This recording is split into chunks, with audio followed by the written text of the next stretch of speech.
UKLO 1 year masters. No IELTS required up to 5 years visa. High visa success rate. ఇవన్నీ అంటాం కానీ అమ్మా ఇప్పుడు అల్లు అర్జున్ ఎప్పుడో నా చిన్నప్పుడే చేశాడు. సుకుమార్ డైరెక్షన్లో సినిమా షార్ట్ ఫిల్మ్ చేశాడు, సామాజిక స్ఫూర్తి చేసింది. ఎన్టీఆర్ ఏదో చేశాడు, చిరంజీవి గారు ఏదో చేశారు. ఇంకా గొంతు పోతుందా ఇంతకంటే ఎక్కడ అరుస్తాను, ఇంకా అరిస్తే తిక్కానంటారు మళ్ళీ. అల్లు అర్జున్ గారు సుకుమార్ గారు సినిమా చేశారు, షార్ట్ ఫిల్మ్ చేశారు, చాలా బాగా అద్భుతమైన సినిమా అది. అట్లాగే ఎన్టీఆర్ గారు రెండు సినిమాలు చేశారు షార్ట్ ఫిల్మ్స్ ఈ సోషల్ కాజ్ మీద. అట్లాగే చిరంజీవి గారు చేశారు. సో చేసే వాళ్ళంతా చేస్తానే ఉన్నారు, చేయట్లేదు అనేది కాదు. పుష్ప సినిమాకి కూడా అల్లు అర్జున్ గారు ఏదో సినిమా షార్ట్ ఫిల్మ్ చేసినట్టున్నారు డ్రగ్స్ మీద. సో మనం చేసే పని మనం చేస్తూ ఉంటాం. గవర్నమెంట్ మంచి పని చేస్తూ ఉంటే మనం సపోర్ట్ చేయడం తప్పే లేదు, చేసి తీరాలి కూడా. ఇట్స్ మన డ్యూటీ. మనం సినిమా తీసి డబ్బు సంపాదించడం కాదు, సమాజానికి ఎంతో కొంత వికాసం కలిగించే 1 minute 1 second మనం 1 minute మాట్లాడితే కొంప మునిగేది ఏం లేదు, చేసి తీరాలి. వాళ్ళు అడిగా అసలు నేను రేవంత్ రెడ్డి గారు పెట్టినప్పుడు నేను ఫస్ట్ అబ్జెక్ట్ చేశాను. అబ్జెక్ట్ అంటే నేనేమన్నానంటే మీరు సినిమా తీసినప్పుడు చేయండి అన్నారు. అది నేను అబ్జెక్ట్ చేసి ఆ రోజు చేసి ఈరోజు కూడా చెప్తున్నాను. సినిమా తీసినప్పుడు కాదు, ప్రతి ఆర్టిస్టు దీని గురించి చేసేయండి. ఒకసారి సినిమాకి ఎందుకు చేయాలో చేసుకోండి, ఏ సినిమాకి ఆ సినిమాకి కావాల్సింది చేసుకుంటా ఉండండి అని నా ఉద్దేశం. ఎందుకంటే అందరూ బాధ్యత ఉండాలి. నా సినిమా ఒక 4 ఏళ్ళు రిలీజ్ అవ్వలేదు అనుకోండి, నేను చేయక్కర్లేదా? నేను కూడా చెయ్యాలి అనేది నా పాయింట్. ఎవరు చేసినా ప్రతి మనిషి, ప్రతి ఆర్టిస్టు, మార్కెట్ ఉన్న ఆర్టిస్టు, ప్రతి వాళ్ళు ఈ వీడియోలు చేయాలి అనేది మంచి ఉద్దేశం, మంచి పాయింట్లో అయితే చెయ్యాలి. అనవసరమైనటికి చేయక్కర్లేదు, అవసరమైనటికి చెయ్యాలి.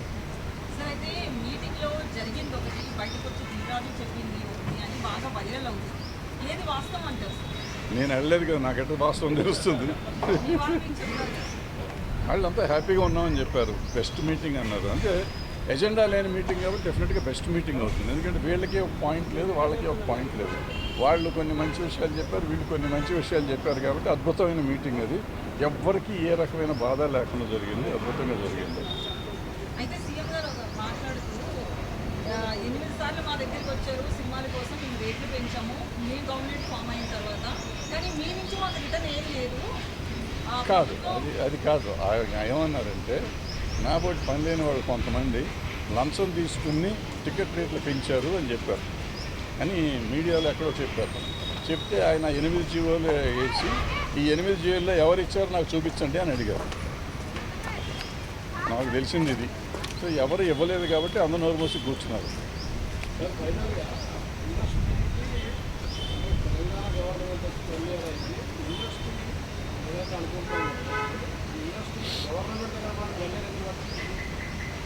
ఇండస్ట్రీ గవర్నమెంట్ దగ్గరికి వెళ్ళాల్సిన అవసరం ఏం పని ఉంది? వాళ్ళకి సమస్యలు ఉంటే వెళ్ళాలి. సమస్య ఇప్పుడు నేను వెళ్ళిన సమస్య కోసం వెళ్ళలేదు కదా, నేను ఫలానా సమస్యకి వెళ్ళారని ఎవరినైనా చెప్పానండి ఒకళ్ళు.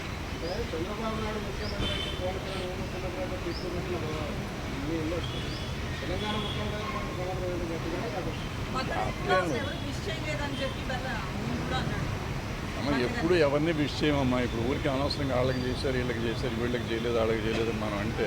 ఇంతకుముందు ఎప్పుడు ఎన్టీ రామారావుకి చేశారా, నాగేశ్వరరావుకి చేశారా, సోమరావుకి చేశారా, కృష్ణ గారికి చేశారా, చిరంజీవి గారికి చేశారా, బాలకృష్ణ గారికి చేశారు? ఎవరికి చేసాము? ఎవరు చేయలేదు, వాళ్ళు చేయలేదు, వీళ్ళు చేయలేదు. అంటే జనరల్గా ఇప్పుడు ఏమైపోయిందంటే ప్రతిదాన్ని మనం ఎక్కువ భూతద్దంలో చూడటం మొదలెట్టాం. అంతే తప్ప పలానా వాళ్ళు చేశారు, పలానా వాళ్ళు చేయలేదు అనేది ఏం లేదు. ఇప్పుడు ఏమైంది, బేసిక్గా చాలా వరకు సెక్షన్ అయిపోయింది. ఒక వర్గం, ఒక పొలిటికల్ పార్టీ సైడ్స్ వెళ్ళిపోయింది జనం.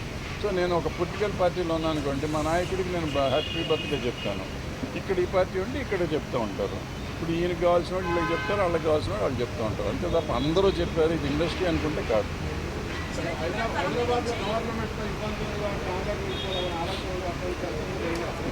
నాకు తెలిసి ఏం జరగలేదు. ఎవరిని వెళ్తే హ్యాపీగా వెళ్ళి రావచ్చు, తప్పేం లేదు. కాంపేం మునిగింది ఇప్పుడు ఇక్కడ ఏమీ జరగదు. మొత్తం ఇండస్ట్రీ అంతా ఇక్కడ ఉంది. ఇవాళ ఇక్కడి నుంచి ఎవరిని వెళ్ళాలంటే మనకు అక్కడి నుంచి ఇక్కడ తీసుకొస్తాను 40 ఏళ్ళు పైన పట్టింది మాకు. వీళ్ళు ఇక్కడి నుంచి వెళ్తామంటే వాళ్ళు వెళ్తారు. ఎట్లాగో ఉంటుంది అక్కడ. సినిమా అక్కడ తీసుకున్నా ఉండలేము. ఆంధ్రాలో మనకు కొన్ని కావాలంటే, సముద్రం కావాలంటే ఇక్కడ వేలేం కదా, అక్కడికి వెళ్ళి తీస్తాము. అట్లా కొన్ని చోట్ల ఇంతకుముందు గోదావరికి వెళ్ళి పొలాలు కావాలంటే అక్కడ వెళ్ళేవాళ్ళు. ఇవాళ సస్యశ్యామలోనే ఉంది తెలంగాణ, ఇక్కడే తీస్తున్నాం పొలాలు కూడా. సో ఇట్లా అవసరమైతే వెళ్తాం. ఏమో మీలాంటి గొప్ప వాళ్ళు ఎవరిన సముద్రాన్ని ఇక్కడ సముద్రం కూడా ఇక్కడ తీస్తాం.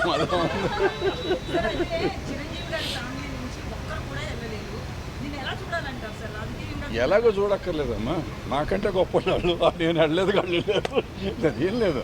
అంటే ప్రాబ్లం వాళ్ళకి ఇన్విటేషన్ లేదేమో, ఇన్విటేషన్ ఉంది సార్ సాయి ఉందేమో నాగబాబుకి వీళ్ళందరికీ ఉంది. ఉందేమో వాళ్ళకు ఉండే పనులు వాళ్ళకి ఉండి ఉండొచ్చు కదా. ఇప్పుడు పిలిచిన వాళ్ళంతా కంపల్సరీగా వెళ్ళాలని రూల్ లేదు, ఇక పిలవని వాళ్ళు కూడా పిలవకుండా వెళ్ళాలని రూల్ లేదు, పిలవకుండా కూడా కొంతమంది వెళ్ళి ఉంటారు. అట్లా అది లేదు ఇది లేదు. సో డెఫినెట్గా వాళ్ళని గుర్తించి ఉంటారు, మీరు చెప్పినట్టు పిలిచే ఉంటారు. రకరకాల సమస్యల్లో వాళ్ళు ఇల్లు ఉంటారు, ఏంటనేది నాకు తెలియదు. అయితే కూటమిలో పవన్ కళ్యాణ్ గారు ఇస్తారు, ఈ సంవత్సరం ఇస్తారు గ్యారంటీకి. అవార్డులు అయితే ఇస్తారు, ఎప్పుడు ఇస్తారు నాకు ఇంకా తెలియదు కానీ గ్యారంటీకి ఇస్తారు. అయితే సెంట్రల్ గవర్నమెంట్ మనకు సంబంధం లేదు. హబ్గా హైదరాబాద్ పెట్టారు, మన వాళ్ళు ఎవరు వెళ్ళట్లేదు. పర్మనెంట్ హబ్గానే హైదరాబాద్ అయినా మనకు పర్మనెంట్ హబ్ తీస్తారు కదా, ఈ గవర్నమెంట్ వచ్చినాక తీస్తారు, బీజేపీ గవర్నమెంట్ వచ్చినాక తీస్తారు, ఇక్కడి నుంచి తీసేసి గోవా పంపించారు. అంటే నిజంగా ఏంటంటే ప్రాబ్లము ఈ ఈవెన్ ఆ ఫెస్టివల్ కానీ ఈ ఫెస్టివల్కి కానీ ఆఫీసు ఢిల్లీలో పెడుతున్నారండి. ఈ ఆఫీస్ ఎక్కడైతే హబ్ ఉంటుందో హబ్లో పెట్టాలి, వాళ్ళు పెట్టట్లు అక్కడ ఢిల్లీలో పెట్టి వీళ్ళ టికెట్లు, ఫ్లైట్ టికెట్లు, హోటల్కే డబ్బులు అయిపోతాయి. ఫెస్టివల్ ఫస్ట్ ఇవి ఉంటాయి కదా ఆఫీసులకే డబ్బులు అయిపోతున్నాయి, ఆఫీసర్లకి హోటల్ ఖర్చులు, ఫ్లైట్ ఖర్చులు. చాలా దుర్మార్గమైన విషయం. దాన్ని ఎప్పుడు మారుస్తారో ఆ సిస్టమ్ నాకు తెలియదు, మారిస్తే బాగుంటుంది. ఈ దేశంలో కొంత డబ్బులు మిగులుతున్నాం. ఇంకా అద్భుతంగా ఉంది, నాకేంటో మా తమ్ముడే కదా. ఇప్పుడు ఎవరైనా నాకు ఇండస్ట్రీలో ఉన్న వాళ్ళు అందరూ, ఇప్పుడు మేము ఎప్పుడు వచ్చాము, మా ఎన్టీ రామారావు నాగేశ్వరరావుతో చూసాను, నాన్నగారు శోభన్ బాబు అందరూ తీశారు, నేను కృష్ణ గారు అందరూ చూశాను. సో ఆ జనరేషన్ నుంచి వచ్చేసరికి నెక్స్ట్ జనరేషను వీళ్ళు వచ్చారు, నాగార్జున గారు, బాలకృష్ణ గారు, వెంకటేష్ గారు, చిరంజీవి గారు వాళ్ళు నా కాంటెంపరీస్. ఇట్లా వచ్చినాక వాళ్ళ పిల్లలు ఇప్పుడు హీరోలు అయ్యారు. సో వీళ్ళందరూ మాకు ఇండస్ట్రీలో మా పిల్లలు, నేను నా కళ్ళ ముందు పెరిగిన వాళ్ళు, నాకు పిల్లలు. ఇప్పుడు నేను మనం తిట్టాను, అల్లు అర్జున్కి మొన్న అదేది నేషనల్ అవార్డు వచ్చినప్పుడు మంచిగా సంతోషించాం. ఇవాళ 1600 కోట్లు చేస్తే సంతోషిస్తున్నాం. సంతోషమే. పిల్లలు కాబట్టి ఎప్పుడన్నా మనం తిడతాం, ఏమంటే వాళ్ళని హుషారు చేస్తాం. అరే తప్పురా, ఇట్లా చేయకుండా తప్పు, ఇట్లా చేయకూడదు, అట్లా చేయకూడదు అనే మాట చెప్తూ ఉంటాం. అది మన తిట్టినట్టు కాదు, నెగిటివ్ ప్రచారం చేసి వీడి చంపేస్తాను, నిన్ను పొడి చేస్తాను కాదు పాయింట్. నా వరకు నేను ఏంటంటే ప్రతిదానికి స్పందిస్తూ ఉంటాను, నాకు నచ్చింది. ఇప్పుడు నిజంగా చెప్పాలంటే ఫోన్ చేసి చెప్పొచ్చు కదా అని మీరు అడగచ్చు. ఫోన్ ఎత్తారు మా పిల్లలు ఎదిగిపోయారు, మాకు అందుబాటులో లేనంటే లెవెల్కి ఎదిగిపోయారు. సో వాళ్ళకి నాకు వేరే మార్గం లేదు. నేను చాలా విషయాలు నిజంగా చాలామందికి నేను డైరెక్ట్గా చెప్పొచ్చు, బట్ ఎవరో మన మాట ఏందో. బట్ నాకు తోచింది నేను చెప్పడం అనేది నేను ఒక పాయింట్గా పెట్టుకున్నాను కాబట్టి నాలో నేను పెట్టుకోవటం అనేది నేను ఓ వీడియోలు పెడతాం మొదలెట్టాను. ఫార్చునేట్గా కొన్ని వైరల్ అవుతాయి, కొన్ని దాని కాంట్రవర్షియల్ అవుతాయి, కొన్ని రకరకాలు అవుతాయి. బట్ నా ఉద్దేశం ఎవరిని హర్ట్ చేయటం కాదు, ఎవరిని ఏదో బట్టలోడు తీసాడు ఇటువంటి పెడుతుంటారు మన వాళ్ళు. నేను అటువంటిది ఎవరిని ఏమీ చేద్దాం అనుకోండి. నేను చెప్పేది ఏంటంటే మన పిల్లలు మన జాగ్రత్తగా ఉండాలి, మనం ఇట్లా ఉంటే బాగుంటుంది. ఎందుకంటే వీళ్ళు ఎదిగిపోయినాక కొన్ని మాటలు వినని పరిస్థితులు, కొన్ని కోటరీలు చేరి వాళ్ళు చెడగొట్టే వాళ్ళు ఉంటారు. వాళ్ళ మాటలు వినకండి బాబు, మీరు పెద్దవాళ్ళ మాటలు కొన్నిటికి వినండి, కొన్నిటికి వాళ్ళే కావాలి. మీరు కొన్ని పనులు చేయాలంటే వాళ్ళు వెనకున్నోళ్ళు కావాలి, కొన్ని పనులు చేయాలంటే పెద్దవాళ్ళ మాటలు వినాలి అనేది నా పాయింట్. అది చెప్తానికి ప్రయత్నం చేస్తూ ఉంటాను. సార్ అయితే ఈ ఇష్యూ మీద ఏ ప్రాతిపదికన ఏ ఎజెండాతో ముందుకు పోయారని అట్లీస్ట్ చైర్మన్కి కాల్ చేసి అడగడం జరిగింది. అడగలేదు. నాకు ఎందుకమ్మా ఊరికి పని రాకుండా నేను సినిమా తీసి 10 ఏళ్ళు అయిపోయింది. ప్రతిదానికి ఫోన్ చేసి ఎందుకు చేసావు, నన్ను ఎందుకు వెళ్ళి ఏమి మనకి అవసరం. పిలవలేదు, చాలా సంతోషంగా పెట్టుకోవాలి. అక్కడి నుంచి అక్కడ దాకా వెళ్ళి బయట కార్లు పార్క్ చేసి ఇవన్నీ తలకాయ నొప్పి ఎందుకు. అబ్బా పిలవలేదు, అదృష్టం బాగుంది అనుకున్నాను. పిలిస్తే వెళ్ళాలి కదా, పిలిస్తే ముఖ్యమంత్రి గారు పిలిస్తే వెళ్ళలేదు మళ్ళీ అంటారు. నాకెందుకు వచ్చిన బ్యాడ్ ఇది. తెలంగాణ రాష్ట్రం దిల్ రాజు గారిని నియమించడం నిజంగా మేమందరం చాలా ఆనందపడుతున్నాం. ఎందుకంటే ఫిలిం ఇండస్ట్రీ ఏంటి, ఫిలిం కోసం అన్ని రకాలుగా తెలిసిన ఆయన, లొకేషన్ ఏంటి, లొకేషన్ ఛార్జెస్ ఏంటి, పోలీస్ ఏంటి, అలాగే షూటింగ్ మీద కమాండ్ ఉన్నారు. కాబట్టి ఆయన్ని మేము చాలా ఆనందిస్తున్నాం, ఎందుకంటే ఆహ్వానిస్తున్నాం కూడా. ఎందుకంటే మా అందరికీ ఆయన ఎఫ్డీసీ చైర్మన్గా నియమించడం. తర్వాత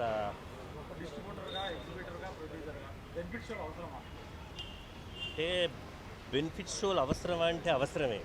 ఎందుకంటే బెనిఫిట్ షోల్ని ఒక రకంగా వచ్చి ఈరోజు కమర్షియల్ అయిపోయినప్పటికీ కూడా బెనిఫిట్ షోలు ఉండటం వల్ల కొంత రెవెన్యూ జనరేట్ అవుతుందని తప్ప, అయితే అంతంత రేట్లు పెట్టమని ఏమీ లేదు, 800 900 పెట్టమని అయితే ఏమీ లేదు. కొంత బెనిఫిట్ చేసినప్పుడు ఏం చేసేవారంటే ఇదివరకు కాలంలో అవి మేము బ్లాక్లో అమ్మేసేవాళ్ళం తప్ప అఫీషియల్గా ఇచ్చింది లేదు. అయితే తెలంగాణ గవర్నమెంట్ మాత్రం 800 ఇవ్వటం, దాన్ని చూసి తెలుగు గవర్నమెంట్, ఆంధ్రప్రదేశ్ గవర్నమెంట్ 900 ఇవ్వటం రియల్గా గ్రేట్. బట్ ఇచ్చారు పెద్ద సినిమాలను ఎంకరేజ్ చేయడం కోసమని. అయితే అవి రివర్స్లో ప్రజల్లో కూడా బాగా కొంచెం ఇబ్బందికరమైనటువంటి సంఘటనలు ఏర్పడ్డాయి. అంటే అది బ్లాక్ మార్కెట్ అరికట్టడమా ఏంటి అనేది ఆ కల్చర్ ఏంటి ఎక్కడో మిస్ అయ్యింది. బట్ ఇచ్చారు, ఇదివరకు కూడా అంటే అఫీషియల్గా ఇవ్వాల, ఏదో పర్మిషన్ ఇస్తే ఇచ్చేవారు. అంటే బ్లాక్లని కాదు, ఆ రోజు ఎవరైనా వస్తే అమ్మటం అనేది ఓకే, బ్లాక్లో కాకుండా అది అఫీషియల్ అవ్వాలనుకున్నారు కానీ బట్ అబ్నార్మల్ రేట్ అనే దాని మీద మాత్రం ప్రజల్లో కొంత వ్యతిరేకత వచ్చింది. అది జరిగింది. ఇంకా ఆహ్వానం అని కాదు, మా తెలుగు ఫిలిం ఛాంబర్స్ నుంచి ప్రెసిడెంట్, సెక్రటరీకి అలాగే కౌన్సిల్ నుంచి అది చెప్పారు. అయితే కొంచెం పెద్దలు అందరూ వెళ్ళి అనేకమైన సమస్యలు ఉన్నాయి కాబట్టి అవన్నీ సీఎం గారితో, రేవంత్ రెడ్డి గారితో డిస్కస్ చేస్తే మంచిదనే ఉద్దేశంతో వెళ్ళారు. అయితే కొంతమందికి పిలుపు రాలేదు. అందరూ చిన్న నిర్మాతలు వీళ్ళందరూ కూడా వచ్చుంటే బాగుండేది, సమస్యలన్నీ చిన్న నిర్మాతలు అయ్యాయి కదా అనే దాంట్లో చాలామంది అనుకుంటున్నారు. బట్ ఏది ఏమైనప్పటికీ కూడా దిల్ రాజు గారు వెళ్ళటం, వాళ్ళందరినీ పెద్దవారిని అందరినీ తీసుకుని వెళ్ళటం, కొన్ని సమస్యలు చెప్పుంటారు అనుకుంటున్నాం. అవి మాకు తెలియాలి మరి వాళ్ళ ద్వారా. అల్లు అర్జున్ సమస్య అనేది ఒకటి కోర్టు పరిధిలో ఉంది. రెండు ఏంటంటే ఇండస్ట్రీ, ఇంకో పక్క రేవంత్ రెడ్డి గారు కూడా జాగ్రత్తగానే చూస్తారు. ఎవరైతే విక్టిమ్ ఉన్నారో వాళ్ళని జాగ్రత్తగా చూసుకోవటం ముఖ్యం. ఎందుకంటే జరిగిపోయింది. ముగిసింది అనేది అంటే కోర్టు చెప్పాలి, పోలీసు చెప్పాలి. బట్ ఇండస్ట్రీ అంతా ఏకదాటిగా ఉండి మాత్రం ఈ సమస్యని ముగింపజేయాలి, విక్టిమ్స్కి ఇబ్బంది లేకుండా చేయాలనుకోవటం మాత్రం ఇండస్ట్రీ అంతా కూడా అనుకుంటుంది. ఎందుకంటే కూడా బెనిఫిట్స్ వాళ్ళు రావచ్చు అంటే అది బెనిఫిట్స్ వల్ల మరి రేవంత్ రెడ్డి గారు ఏమన్నారుగా, అంటే దానికి ఏమైనా ఆల్టర్నేషన్ ఉంటాయేమో. మరి పెద్దవాళ్ళందరూ వెళ్ళి మాట్లాడారు కదా, మరి ఆ పెద్దలు ఏం మాట్లాడారో ఏంటో తెలియాలి. ఇంక దిల్ రాజు గారికి, ఎందుకంటే ఆయన 2 సినిమాలు ఉన్నాయి, దాన్ని బట్టి అది తెలియాలి. చిన్న సినిమాల ప్రస్తావనలు వచ్చినది లేదంటే చిన్న నిర్మాతలు ఎవరు లేరు కాబట్టి అందులో వాళ్ళు ఇంకా మరి బయటకు డిస్కషన్ అయితే రాలేదు. వారు చెప్పాలి. మా ప్రెసిడెంట్, సెక్రటరీ కూడా వెళ్ళారు కాబట్టి ఏం జరిగిందో ఆ ఇన్ఫర్మేషన్ మాకు కన్వే చేస్తే కంపల్సరీగా చిన్న సినిమాని ఎంకరేజ్ చేయడం కోసం రేవంత్ రెడ్డి గారు కూడా మంచి చర్యలు ఏదో తీసుకుంటానికి అవకాశం ఉంటుంది. గిల్డ్ వాళ్ళు వెళ్తే గిల్డే బెనిఫిట్ పొందింది అనుకుండా ఉన్న ఇండస్ట్రీ ఏకంగా మళ్ళీ మేమందరం కూడా వెళ్ళాల్సి ఉంటుంది. ఎందుకు వెళ్తారు? ఆంధ్రాకి ఎందుకు వెళ్తారు? చిన్న నిర్మాతలకు కూడా ముఖ్యమంత్రి గారు రేవంత్ రెడ్డి గారు ఉన్నారనే భరోసా అప్పుడు రాజశేఖర రెడ్డి గారు చేయలేదు. అలాగే చిన్న నిర్మాతలు అందరూ కూడా రేవంత్ రెడ్డి గారి దగ్గరికి వెళ్ళి అయ్యా మాకు ఇవి కావాలి, ఇదిగో మా ఇండస్ట్రీకి ఇన్సెంటివ్స్ కావాలని అడుగుతారు. గద్దర్ అనే ఆయన్ని ఒక మంచి సింగరు, రైటరు, ఆయన అందరూ గౌరవిస్తున్నారు.